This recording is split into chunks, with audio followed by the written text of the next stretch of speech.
Not long ago, a student contacted me about Lesson 12 in Visual Latin with a question about indicative or imperative endings. Let's take a look. I'm going to try to explain the concept of indicative and imperative using stick figures down here, and then I'll point out a little bit about the endings, but then this also may require some extra written explanation on my blog and via emails.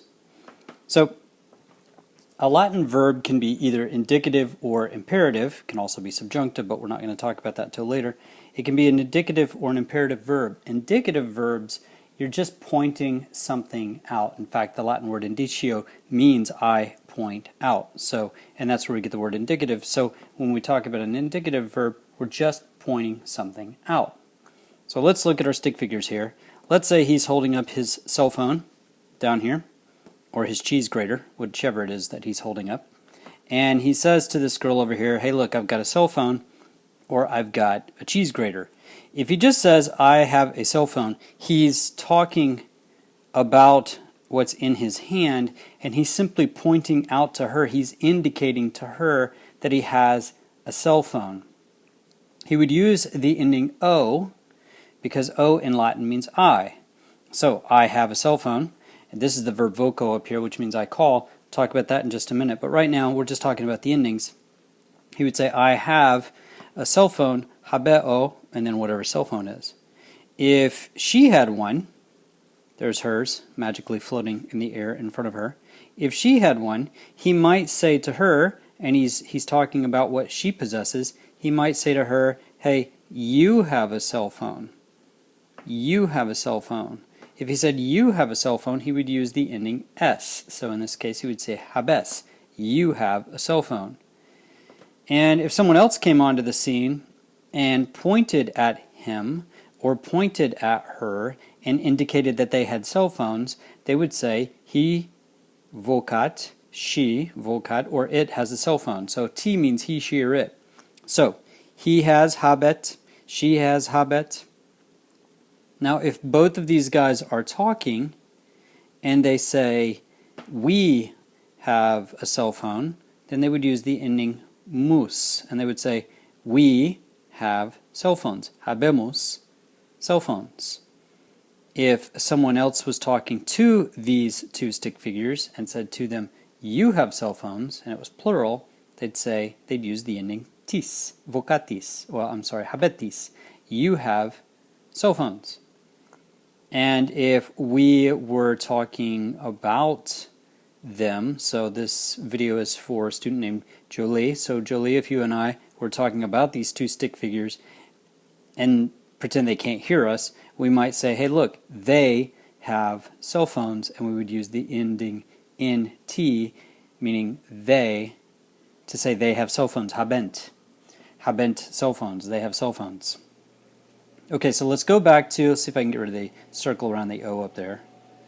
I have to get rid of her cell phone first. Okay, so let's go back to the verb voco, and let's talk about that. So, he's holding a phone. We've got the verb up here, voco. Voco means I call. Let's say she asks him, who are you calling? And he says, I am calling my mom. If he wanted to say, I am calling my mom in Latin, he would say, voco. And then she might say, who are you calling? Are you calling your mom? She would use vocas, you are calling. If it was a question, she would add ne to it. So more endings and more confusion because that's the way Latin is. But anyway, she would use s to say you are calling because s in Latin means you. If we were talking about this stick figure and I asked you, Jolie, who's he calling? You would say, he is calling his mom, vocat. Now, if they're both calling their moms, they would say, vocamos, we are calling our mom. And if we were talking about both of them and talking to both of them, we would say, vocatis, you are calling your mom. And if we're just talking about them, not to them, we would say, vocant, they are calling their mom. So these are all indicative endings. Indicative endings just means we're pointing something out. Now, if we were commanding them to call someone, let's say he likes this girl over here, and he wants her to call him, he would say, call me. call me. Here's my phone number. I want you to call me. That is an imperative. That is a command. He wouldn't be bossy about it, I don't suppose, since he's trying to get her to call him, but that is a command. It's an imperative. In that case, you would just drop the S, the T, the most tis, and the nt. Here, let's do that. From all these words, and look what you end up with. You end up with the word voca. Voca means call. Call. So if we wanted to say, call me, you could say, vocami. Call me. Vocami. Romans probably wouldn't say it in that order, but it would work. Vocami. Now, if there were several girls over here and he wanted all of them to call him because he's a bad stick figure, then he would add te. So we have voca, and then we would add te. Vocate. So, mi vocate, or vocate mi. Probably the Romans would say, mi vocate, call me. So these are imperatives. These at the bottom are imperatives. He's commanding this girl, or a couple of girls over here, to do something, to call him.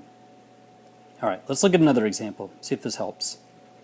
Here we have the same guy. He's now grown up, and he dropped his cell phone and has a stick and became a teacher. And here's his class over here. So, let's have this girl talk. She's being a good girl, and these guys over here are not really listening. So she says, and we have this verb up here, audio, audis, audit. Audimus, auditis, audiunt. It means hear or listen. She says, I am listening to the teacher. If she wanted to say I am listening or I listen, she would use audio. I listen, or I am listening, because O in Latin means I. Now, if one of the boys said, yep, that's right, you are listening, to say you listen, or you are listening, you would say audis, and you would use S, because S means you. So let's get rid of these, get rid of the arrows. And if you asked me who's listening, and I said she is listening, then I would use audit. He, she, or it is listening. Again, notice I'm just indicating. I'm pointing out. She's listening. He's not listening. They are listening. I'm just pointing things out. No commands here. I'm not telling anyone what to do. And if I asked the class, or maybe the teacher asked the class, guys, are you listening? They would respond with, or should respond with, we are listening. Audimos. Audimos. We are listening. And the teacher believes them, so he says, yep, it's true. Auditis. You are listening. Tis in Latin means you are. So it's true. Auditis. You are listening. If someone else walked in the room and asked the teacher, are they listening? He would respond with audiunt. They are listening, because int in Latin means they. They are listening. Now, the teacher wants to give the kids some commands. Let's say this guy right here is not listening. The other two are, but this guy in the middle, he's not listening. And the teacher wants to tell him to listen. Notice what happens if we drop all the endings. We drop O, which means I. We drop S, which means you. T, which means he, she, or it. Mus, which means me. We, tis means you all. N means they. Doesn't quite work with this one, but forget that one for now. Look at all of the other endings. All of the other endings gone leave us with the word audi. So let's say the teacher gives a command to this guy in the middle. And he says, listen. He would say, audi. Audi. What if he wants to tell everyone to listen, because now they're all not listening?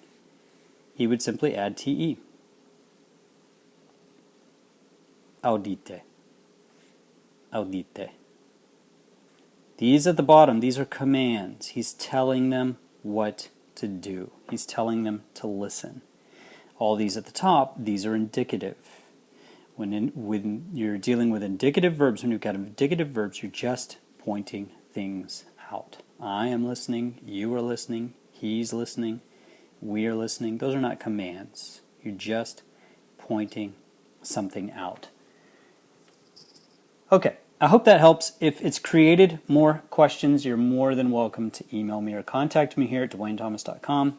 Any of you watching this video, if you like it and want to learn more about Latin, be sure to subscribe to my YouTube channel. You can do that by clicking below, or usually right up here in the corner there will be some sort of tab that will indicate that you can click there and subscribe or find out more about my website or the book I've written to help people learn Latin.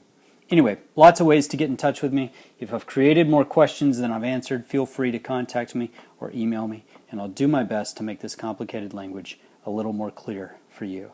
Take care.